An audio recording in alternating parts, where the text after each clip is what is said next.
जय हिंद दोस्तों, मैं एक स्नातक राजेश पटेल एक सर्विसमैन न्यूज चैनल 14 अगस्त 2025 में आप सभी का हार्दिक स्वागत करता हूं। पहले खबर हेडिंग बताऊंगा, इसके बाद विस्तार से। 8 सीपीसी गठन और टीओआर शर्तें फाइनल टच 20 अगस्त तक।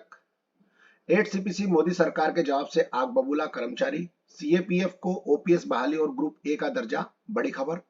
सैनिकों की पिटाई, सैनिकों का ऐलान 15 अगस्त का बहिष्कार करेंगे, बड़ी खबर। ईएसएम 14.5% से 24% कोटा, ओआरओपी भी सभी को मिलेगी। अग्निवीरों को 10% कोटा, सरकार ने किया ऐलान। हेड कांस्टेबल ईएसएम जेसीओआर की भर्ती। अब खबर विस्तार से। 8 पे कमीशन 8वें वेतन आयोग का गठन करने पर पेंशनरों के हितों में 20 अगस्त को प्रदर्शन करने के कॉन्फेडरेशन रिपोर्ट की है। जुड़े संगठनों और कर्मचारी लंच के समय प्रदर्शन करेंगे। यह प्रदर्शन दो मांगों के लिए रहेगा, पहली 8वें वेतन आयोग के लिए और दूसरा गठन अविलंब के लिए। और 8वें वेतन आयोग के लिए जो टर्म और रेफरेंस टीओआर तैयार किया गया है, उसमें कर्मचारियों के राष्ट्रीय परिषद जेसीएम की तरफ से सुझाव के शामिल करते हुए उसे फाइनल टच दिया जाए। दूसरा वित्त विधेयक को भी लेकर पेंशनरों के मन में अनिश्चितता है। सरकार उसको दूर करे और जैसे डेट ऑफ रिटायरमेंट या वेतन आयोग की सिफारिश स्वीकार करने के दौरान उक्त बातों को लेकर कोई भेदभाव ना हो। अभी तक टर्म ऑफ रेफरेंस सार्वजनिक नहीं किया गया। 11 अगस्त की शाम को कॉन्फेडरेशन वरिष्ठ पदाधिकारियों वीसी जरिए एक बैठक की गई थी, उसमें सर्वसम्मति उच्च निर्णय लिए गए थे।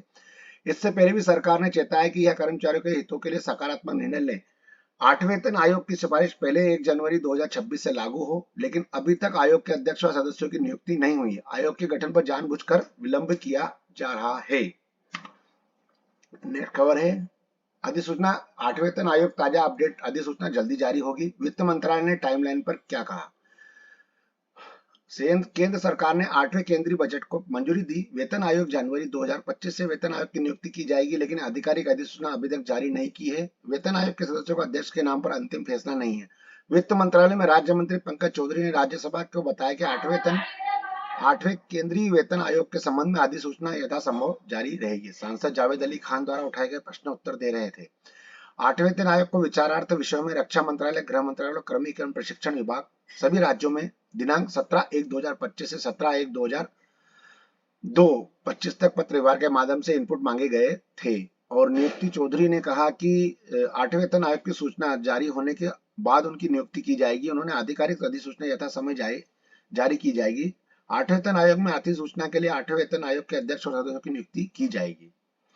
वेतन वृद्धि के तहत 1 करोड़ ज्यादा कर्मचारियों को पेंशन होगी और 8वें वेतन आयोग के अधिकारिक अधिसूचना का बेसब्री से इंतजार कर रहे हैं। मीडिया रिपोर्ट्स के मुताबिक सरकार 1.8 से लेकर 2.86 के बीच फिटमेंट फैक्टर को मंजूरी दे सकती है। नया संभावित फिटमेंट फैक्टर 1.8 के हिसाब से कर्मचारियों का न्यूनतम मूल वेतन 32,400 रुपए और पेंशन के लिए नई न्यूनतम मूल राशि 16,200 रुपए होगी। नेक्स्ट खबर। बीएसएफ में पुरानी पेंशन और सीएपीएफ के संगठित समूह ए का दर्जा मिलेगा या नहीं, सरकार ने दिया है यह जवाब।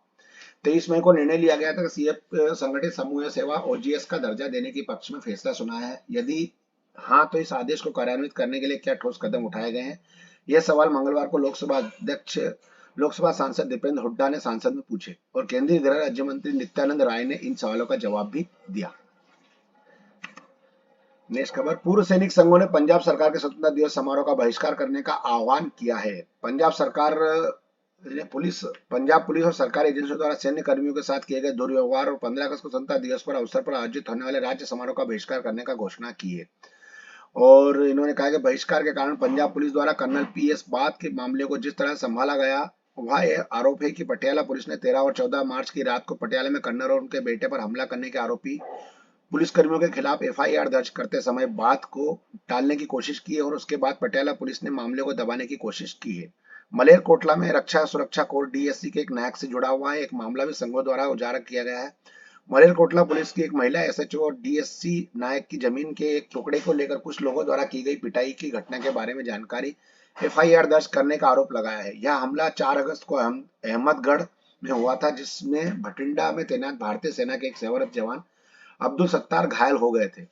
मोहाली के पूर्व सैनिक शिकायत प्रकोष्ठ के अध्यक्ष लेफ्टिनेंट कर्नल एस सोही सेवानिवृत्त इंडियन एक्सप्रेस को बताया कि राज्य के कार्यक्रमों का बहिष्कार करने का निर्णय कर्नल पीएस बाथ और डीएससी नायक सत्तार के खिलाफ पुलिस की बर्बरता के प्रति नाराजगी और गुस्सा दिखाने के लिए किया गया है। नेक्स्ट खबर। केंद्रीय मंत्री संजय सेठ ने राज्यसभा में लिखित उत्तर में पूर्व सैनिकों के लिए केंद्र द्वारा जारी सहायता उपायों पर प्रकाश डाला है। श्री संजय ने सैनिक, पूर्व सैनिक कल्याण और नागरिक जीवन पुनः एकीकरण के लिए सरकार की निरंतर प्रतिबद्धता के लिए पुष्टि की गई है और पेंशन सहायता और one rank one pension OROP के लिए भी बताया गया है और रोजगार और कौशल विकास में पहल की गई है। नेक्स्ट खबर, पूर्व सैनिकों के लिए राष्ट्रीय रोजगार मेले लगाए जाएंगे, इसके बारे में दी गई है। और सरकारी नौकरी और सार्वजनिक उपक्रमों में आरक्षण दिया जाएगा। इसमें कुल आरक्षित 4.5% रिक्तियां और समूह ग और घ के लिए 14.5% से 25.5% आरक्षण अनिवार्य किया गया है। नेक्स्ट खबर, अग्निवीर को आरक्षण जबरन धर्मांतरण पर अब ज्यादा सजा धामी के कैबिनेट के 2 बड़े फैसले। उत्तराखंड में जबरन धर्मांतरण विरोधी कानून और सख्त बनाने का मंजूरी दे दी है। बुधवार मुख्यमंत्री पुष्कर सिंह धामी अध्यक्षता में सचिवालय में आयोजित कैबिनेट बैठक में यहाँ इस बात पर लाए गए संशोधन विधेयक को मंजूरी दे दी गई है। इसके साथ ही सेना के अग्निपथ योजना के तहत सेवाओं देकर लौटने वाले अग्निवीरों को सरकार सेवाओं में 10% 36 आरक्षण दिया गया है। पूर्व अग्निवीरों को आरक्षण की सुविधा समूह ग श्रेणी के वर्दीधारी पदों की भर्ती में मिलेगा। इसके लिए अग्निवीर का उत्तराखंड का मूल और स्थानीय निवासी होना जरूरी होगा। अब कैबिनेट में 26 विभिन्न प्रस्तावों पर चर्चा की गई है और ये बीएसएफ आरओ रिक्रूटमेंट रेडी है अपना अगस्त 2028 13 अगस्त से 2025 2.5141 पीएम के हिसाब से मतलब शुरू हो जाएगी ये भर्ती। और इसमें border of security BSF release कर रखी है, ऑफिशियल वेबसाइट इसके अंदर दे रखी है। कांस्टेबल रेडियो और operator head constable radio machine mechanic post था recruitment 1121 position. BSF application form will be start 24 August and the candidate can be apply the 23 September. The minimum age requirement 18 years और maximum age 25 years.